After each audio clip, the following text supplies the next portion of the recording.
সুপ্রিয় শিক্ষার্থীরা, তোমরা সবাই কেমন আছো? আশা করি তোমরা সবাই ভালোই আছো। আমি ওবায়দুল হক, সহকারী শিক্ষক বিজ্ঞান, সলেমান নজির উচ্চ বিদ্যালয়, হরিপুর সাউনাইয়া ফেনী। সুপ্রিয় শিক্ষার্থীরা, করোনার এই দুর্যোগ মুহূর্তে তোমাদের প্রত্যেক স্কুলের স্ব অ্যাসাইনমেন্ট সম্পন্ন হচ্ছে। তো আশা করি তোমরা যথাযথভাবে তোমাদের অ্যাসাইনমেন্টগুলো সম্পন্ন করতে পারছো। তো সুপ্রিয় শিক্ষার্থীরা, আজকে আমি নবম দশম শ্রেণীর শিক্ষার্থীদের বিজ্ঞান সংক্ষিপ্ত সরকার প্রদত্ত সংক্ষিপ্ত যে সিলেবাস, সেই সিলেবাসের আলোকে নবম অধ্যায় নিয়ে তোমাদের সামনে উপস্থিত হয়েছি। আজকে আমরা নবম অধ্যায় নিয়ে আলোচনা করব ইনশাআল্লাহ। তো শিক্ষার্থীরা, প্রথমে লক্ষ্য করো, নবম অধ্যায়ের আমাদের অধ্যায়টির নাম হলো দুর্যোগের সাথে বসবাস। তো শিক্ষার্থীরা, দুর্যোগের সাথে বসবাস, তাহলে দুর্যোগগুলো কি কি? সাধারণত আমরা প্রাকৃতিক দুর্যোগ নিয়ে এখানে এই অধ্যায়ে আলোচনা করা হবে। তো প্রাকৃতিক দুর্যোগ কি, আমরা প্রথমে সেই বিষয়টা জেনে নিই। তো শিক্ষার্থীরা লক্ষ্য করো, যে সকল দুর্যোগগুলো মানুষ নিয়ন্ত্রিত নয়, অর্থাৎ যে সকল দুর্যোগগুলো মানুষ নিয়ন্ত্রণ করতে পারে না, সেগুলোকে প্রাকৃতিক দুর্যোগ বলে। যেমন ধরো বন্যা, খরা, এগুলো হলো ঘূর্ণিঝড়, সাইক্লোন, এগুলো হলো প্রাকৃতিক দুর্যোগ। ভূমিকম্প, এগুলো হলো প্রাকৃতিক দুর্যোগ। তো এখন শিক্ষার্থীরা, আমরা আলোচনা করব জলবায়ু পরিবর্তনের প্রভাব নিয়ে। আজকে আমাদের আলোচনার বিষয় জলবায়ু পরিবর্তনের প্রভাব।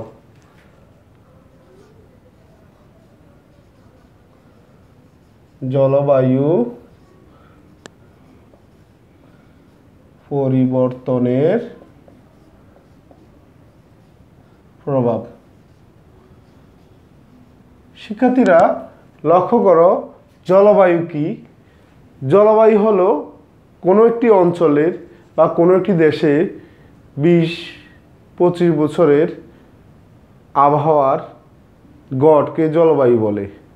তো এই জলবায়ুর পরিবর্তনের প্রভাব, জলবায়ু যখন পরিবর্তিত হয়ে যায়, এটা নানা ধরনের আমাদের প্রকৃতিতে নানা ধরনের প্রভাব বিস্তার করে থাকে। তো জলবায়ু পরিবর্তনের ফলে আমাদের দেশে যে সকল প্রভাবগুলো বিস্তার করেছে, সেগুলো নিয়ে আজকে আমরা আলোচনা করব। তাহলে আমরা প্রথমে জলবায়ু পরিবর্তনের প্রভাবগুলো সম্পর্কে জেনে নিই।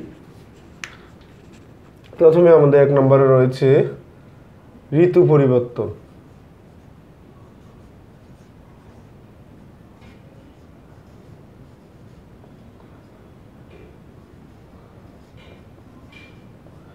এরপরে রয়েছে বন্যা,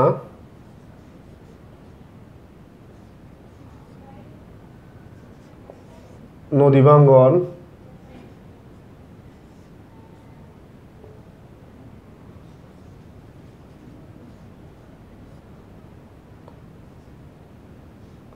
খরা,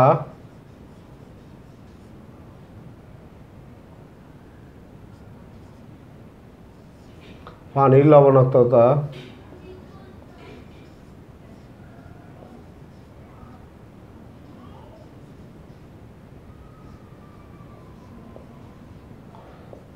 লবণাক্ততা, সামুদ্রিক প্রবাল ঝুঁকি,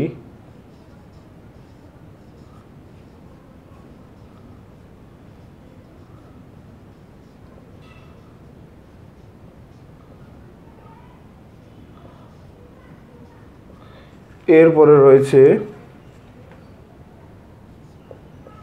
বনাঞ্চল,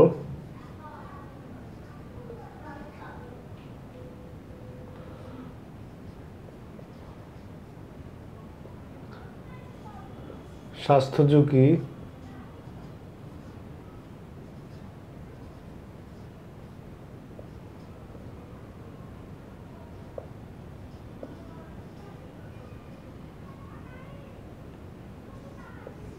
মৎস্য সম্পদ,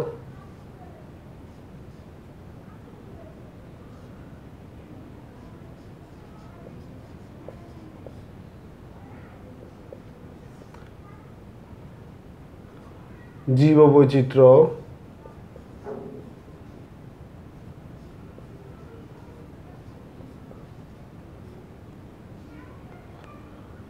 এবং সর্বশেষ রয়েছে সাইক্লোন।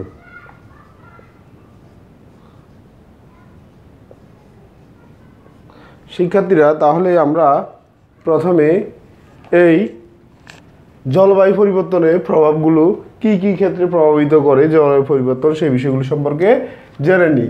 ঋতু পরিবর্তন, বন্যা, নদী ভাঙ্গন, খরা, পানির লবণাক্ততা, সামুদ্রিক প্রবাল ঝুঁকি, বনাঞ্চল, স্বাস্থ্য ঝুঁকি, মৎস্য সম্পদ, জীববৈচিত্র্য ও সাইক্লোন। শিক্ষার্থীরা, প্রথমে আমরা আলোচনা করব ঋতু পরিবর্তন নিয়ে। আজকে আমরা প্রথমে আলোচনা করব ঋতু পরিবর্তন নিয়ে। ঋতু পরিবর্তন, শিক্ষার্থীরা লক্ষ্য করো, তোমরা ইতিমধ্যে জেনে গেছো বা তোমরা জানো যে আমাদের দেশ ষড়ঋতুর দেশ। ষড়ঋতুর দেশ, আমাদের দেশে 6টি ঋতু রয়েছে, এগুলো তোমরা সবাই জানো। গ্রীষ্ম, বর্ষা, শরৎ, হেমন্ত, শীত এবং বসন্ত। তো শিক্ষার্থীরা, এই 6 ঋতুর নিয়ে আমাদের বাংলাদেশ গঠিত, ঋতুচক্র গঠিত। এখন দেখো, তোমরা লক্ষ্য করবে গত কয়েক বছর ধরে আমাদের দেশের ঋতুর পরিবর্তন দেখা দিয়েছে। অর্থাৎ আমাদের আষাঢ় শ্রাবণ, আমাদের বৈশাখ জ্যৈষ্ঠ হলো গ্রীষ্মকাল, আষাঢ় শ্রাবণ হলো বর্ষাকাল। কিন্তু দেখা গেল যে আষাঢ় শ্রাবণ মাসে অনেক সময় তেমন বৃষ্টিপাত দেখা যায় না। এরপরে দেখা যায় তার পরবর্তী মাসগুলোতেও অনেক বৃষ্টিপাত হয়। তাছাড়া শিক্ষার্থীরা, তোমরা লক্ষ্য করেছো যে আমাদের দেশে কখনো কখনো এখন শীতকালেও মাঝে মাঝে বৃষ্টি হয়। এটি হলো ঋতু পরিবর্তনের প্রভাবের কারণে ঘটেছে। কারণ শীতকাল সাধারণত বৃষ্টি হওয়ার কথা না, কিন্তু ঋতুর পরিবর্তনের কারণে শীতকালেও বৃষ্টিপাত হয়। তাছাড়া ঋতু পরিবর্তনের কারণে শিক্ষার্থীরা, তোমরা লক্ষ্য করবে শীতের যে সময়টা, সে সময়টাও অনেকটা কমে এসেছে। যে মাসগুলোতে শীত পড়ার কথা, সে মাসে শীত না পড়ে তার পরবর্তী মাসে বা তার আগে শীত পড়ে। তাহলে সেই বিষয়গুলো ঋতু পরিবর্তনের কারণে হয়েছে। তো ঋতু পরিবর্তনের কারণে আমাদের দেশে ফসলেরও নানান ক্ষয়ক্ষতি হয়েছে। কারণ যথাসময়ে ধরো বর্ষার সিজনে যদি, বর্ষাকালে যদি প্রচুর বৃষ্টিপাত না হয়, তাহলে চাষাবাদে ব্যাপক ক্ষয়ক্ষতি হয়। অর্থাৎ কৃষকরা যে বৃষ্টির উপর নির্ভরশীল, তারা চাষবাস করতো, বিভিন্ন ধরনের ফসল ফলাতো, সেই ফসলগুলো সঠিকভাবে বেড়ে ওঠার জন্য যে পানির প্রয়োজন ছিল, সে পানি যদি বর্ষাকালে যথাসময়ে বৃষ্টি না হয়, তাহলে সেটা সরবরাহ পাবে না এবং ফসলের ব্যাপক ক্ষতি ঘটবে। এবং ইতিমধ্যে তা সম্পন্ন হয়েছে, অনেক ফসলের ক্ষয়ক্ষতি হয়েছে, কারণ ঋতু পরিবর্তনের ফলে। শিক্ষার্থীরা, এরপরে আমরা আজকে দ্বিতীয় টপিক নিয়ে আলোচনা করব, বন্যা।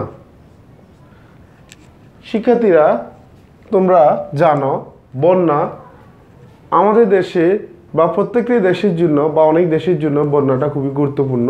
কারণ বিশেষ করে বাংলাদেশের জন্য বন্যাটা গুরুত্বপূর্ণ। কারণ যখন বন্যা হয় বর্ষাকালে, বন্যার ফলে নদীতে পলি মাটি জমে বা পলির আবরণ জমে। পলি মাটি জমা হওয়ার কারণে মাটির উর্বরতা শক্তি বৃদ্ধি পায়, ফলে ফসল উৎপাদন দ্রুত হয়, অর্থাৎ ফসল উৎপাদন বৃদ্ধি পায়। আগে যে পরিমাণ ফসল হতো তার চেয়ে ফসল উৎপাদন বৃদ্ধি পায়। কিন্তু এখন বর্তমানে জলবায়ু পরিবর্তনের কারণে বন্যা খুব অল্প সময়ের মধ্যে, অর্থাৎ কাছাকাছি সময়ের মধ্যে অনেকগুলো বন্যা হয়ে যায়, যার কারণে এটি আমাদের দেশের জন্য খুবই মারাত্মক হুমকির কারণ। কারণ বেশি পরিমাণে বন্যা হলে, অর্থাৎ প্রয়োজনের তুলনায় বেশি বন্যা হলে, তখন যে ফসলি জমি বা কৃষকরা যে চাষাবাদ করে, বিভিন্ন ধরনের ফসল আবাদ করে, সেই ফসলগুলো তারা যথাসময়ে সংগ্রহ করতে পারে না, যার কারণে অতিরিক্ত বন্যার কারণে এই ফসলগুলো কি হয়, ক্ষতির সম্মুখীন হয়, যার কারণে কৃষকরা ক্ষতিগ্রস্ত হয় এবং দেশের অর্থনীতি ব্যাপকভাবে ক্ষতিগ্রস্ত হয়। কারণ হলো অতিরিক্ত বন্যা কারণে এই সকল ফসলগুলো ধ্বংস হয়ে যায় বা নষ্ট হয়ে যায়। এরপরে আমরা জানব নদী ভাঙ্গন। শিক্ষার্থীরা, লক্ষ্য করো, নদী ভাঙ্গন দেশের বা আমাদের দেশে একটি চিরায়িত একটা ঘটনা, নদী ভাঙ্গন। কারণ বিশেষ করে পদ্মা, মেঘনা, যমুনা এই সকল নদীতে নদী ভাঙ্গনের পরিমাণ অনেক বেশি। কিন্তু জলবায়ু পরিবর্তনের কারণে এই অঞ্চলে নদীর যে ভাঙনের যে তীব্রতা সেটা অনেকাংশে বেড়ে গেছে।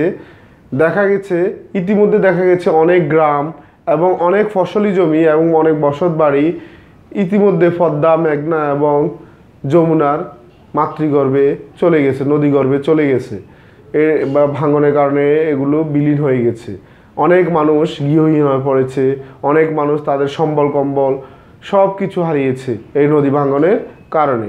একটি পরিসংখ্যানে জানা গেছে যে গত কয়েক বছর ধরে বাংলাদেশের বিগত 3 দশকে বাংলাদেশে নদী ভাঙনের পরিমাণ এত ব্যাপকভাবে বেড়ে গেছে যে গত এই 3 দশকে 180,000 মেট্রিক টন অর্থাৎ 180,000 হেক্টর জমি ইতিমধ্যে পদ্মা, মেঘনা এবং যমুনার নদীগর্ভে বিলীন হয়ে গেছে। এটি একটি পরিসংখ্যানের রিপোর্ট অনুসারে জানা গেছে। এরপরে আমরা আজকে পরবর্তী বিষয় নিয়ে আলোচনা করব, খরা।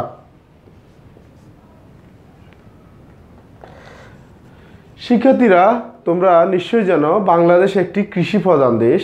আমাদের দেশে শতকরা 80% মানুষ মোটামুটি কৃষির উপর প্রত্যক্ষ বা পরোক্ষভাবে কৃষির উপর নির্ভরশীল। তাহলে এই কৃষির উৎপাদনটা নানানভাবে ব্যাহত হয়। এর মধ্যে অন্যতম একটা কারণ হলো খরা। খরা হলো দীর্ঘদিন ধরে বৃষ্টিপাত না হওয়া, বৃষ্টিপাতহীন অবস্থাটি হলো খরা।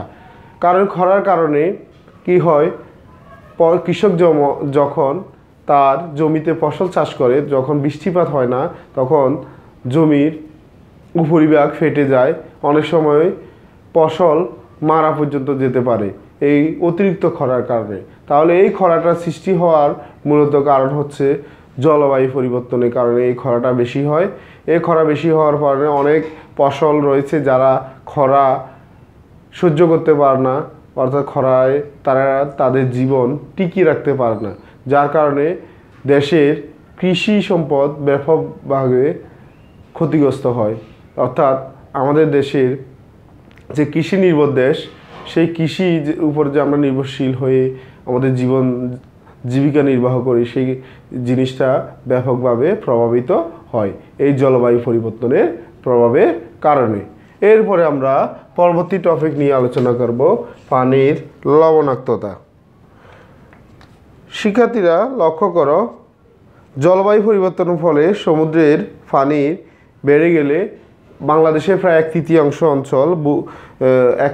অঞ্চলে ভূখণ্ডে লবণাক্ত পানি প্রবেশ করে গিয়েছে। তো শিক্ষার্থীরা, তোমরা জানো আমি পূর্ববর্তীতে বা অনেক আগের ক্লাসে আমরা আলোচনা করেছিলাম যে সামুদ্রিক পানি, লবণাক্ত পানির পরিমাণ পৃথিবীতে খুব বেশি এবং মিঠা পানির পরিমাণ খুব কম। এই অল্প পরিমাণ পানি দিয়েই, 1 ভাগ পানি দিয়ে আমরা মূলত আমাদের কৃষিকাজ, চাষাবাদ সব কিছু সম্পন্ন করে থাকি। তো শিক্ষার্থীরা লক্ষ্য করো, লবণাক্ত পরিমাণ অর্থাৎ সমুদ্রের যদি পানির লবণাক্ততা যদি বেড়ে যায়, অর্থাৎ সামুদ্রিক যে লবণাক্ত পানি সেগুলো যদি আমাদের ভূখণ্ডে প্রবেশ করে, তাহলে কি হবে? তাহলে আমাদের পুরা জীবন চক্রটাই থেমে যাবে। কারণ হলো লবণাক্ত পানি আমরা সাধারণত আমাদের রান্নাবান্না সহ অন্যান্য কাজে ব্যবহার করতে পারি না এবং আমাদের কৃষিকাজেও লবণাক্ত পানি ব্যবহার করতে পারি না। তো আমাদের ভূগর্ভ যদি লবণাক্ত হয়ে যায়, ভূগর্ভে যদি লবণাক্ত পানি প্রবেশ করে, তাহলে সেখানে চাষাবাদ করা সম্ভব হবে না এবং চাষাবাদ করা সম্ভব না হলে আমাদের দেশের অর্থনীতি চাকা থেমে যাবে এবং আমরা ব্যাপকভাবে ক্ষতিগ্রস্ত হব। আর এই ক্ষতিগ্রস্ততার পিছনে কারণ হলো জলবায়ু পরিবর্তনের প্রভাব।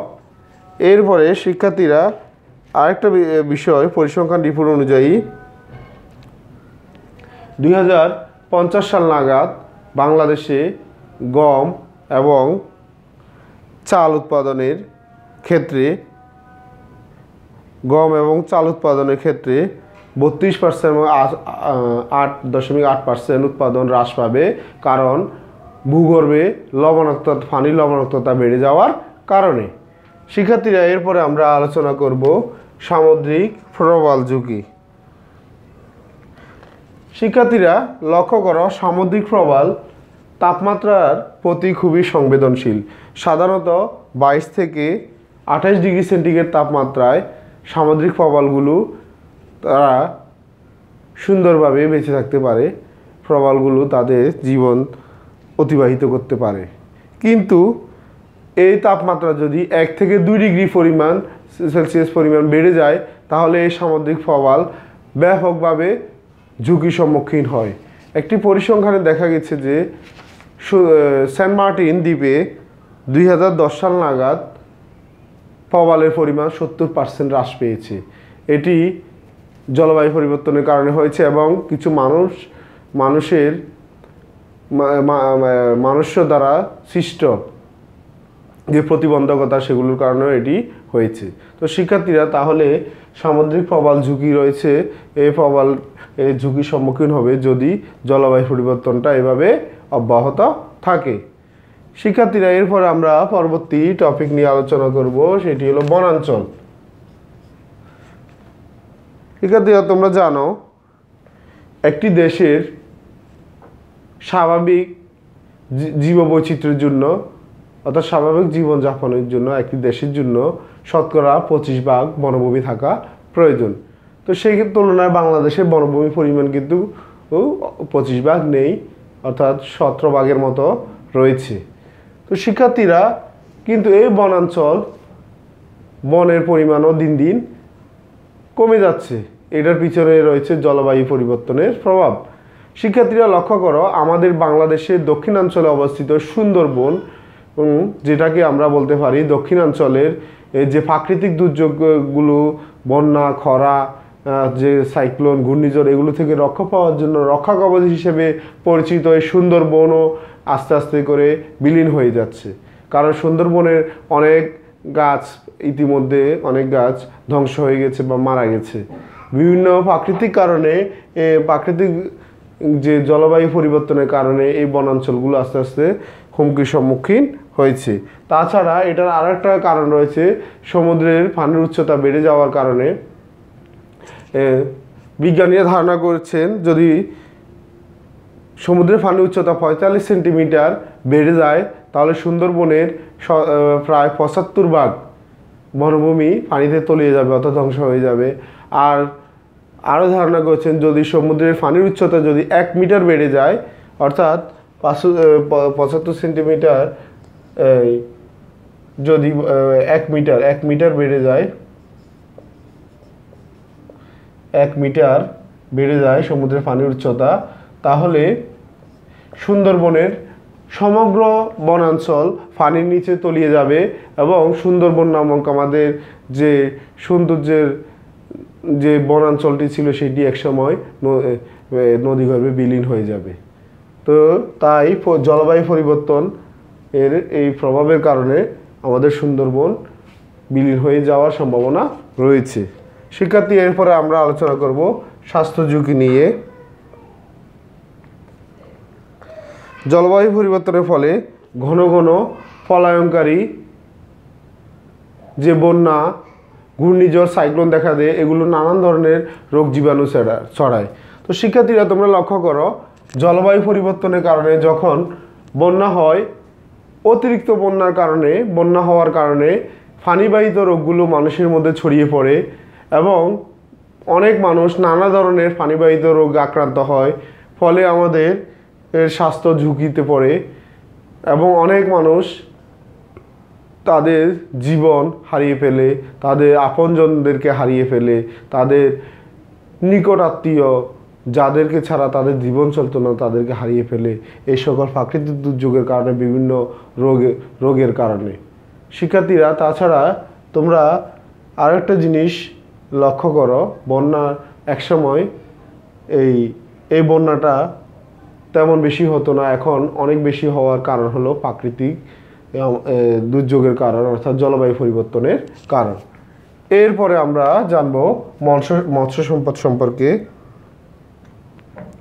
শিক্ষার্থীরা, একসময় আমাদের দেশের নদ নদী, খাল বিলে প্রচুর পরিমাণে মাছ পাওয়া যেত। তো এখন লক্ষ্য করো শিক্ষার্থীরা, এখন নদীতে বা খাল বিলে আগের মতো মাছ পাওয়া যায় না। বিশেষ করে আমি নিজেও ছোটোবেলায় দেখেছি, আমাদের বাড়ির পাশে দিয়ে বয়ে গেছে একটি নদী, তার নাম হলো মাতামুহুরী। এই মুহুরী নদীতে আমরা ছোটোবেলায় দেখেছিলাম অনেক মাছ পাওয়া যেত। আমি নিজেও অনেক মাছ ধরেছি সেই নদীতে। এখন আর আগের মতো মাছ পাওয়া যায় না। এখন জেলেরা নদী থেকে, ওই মুহুরী নদী থেকে আগের মতো মাছ সংগ্রহ করতে পারে না। এটার কারণ হলো জলবায়ু পরিবর্তনের প্রভাবের কারণে মৎস্য সম্পদ আস্তে আস্তে বিলীন হয়ে যাচ্ছে। কারণ হলো যখন জলবায়ু পরিবর্তন হয় তখন আমাদের দেখা যায় আমাদের দেশে এখন গ্রীষ্মকালে অনেক বেশি তাপমাত্রা হয়।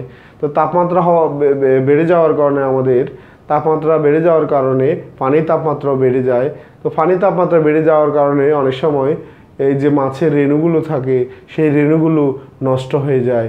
কারণ পানির মাছের যে রেণু সেগুলো একটি নির্দিষ্ট তাপমাত্রায় তারা বেঁচে থাকতে পারে, তাপমাত্রা বেড়ে যাওয়ার কারণে তারা মৃত্যুবরণ করে। তাছাড়া পানিতে যখন 35 ডিগ্রি সেলসিয়াস তাপমাত্রা হয়, অর্থাৎ তাপমাত্রা খুব বেশি বেড়ে যায়, তখন রোগ জীবাণু সংক্রমণও বেড়ে যায়, যার কারণে অনেক মাছ বিভিন্ন ধরনের রোগাক্রান্ত হয়, ফলে তারা মারা যায়।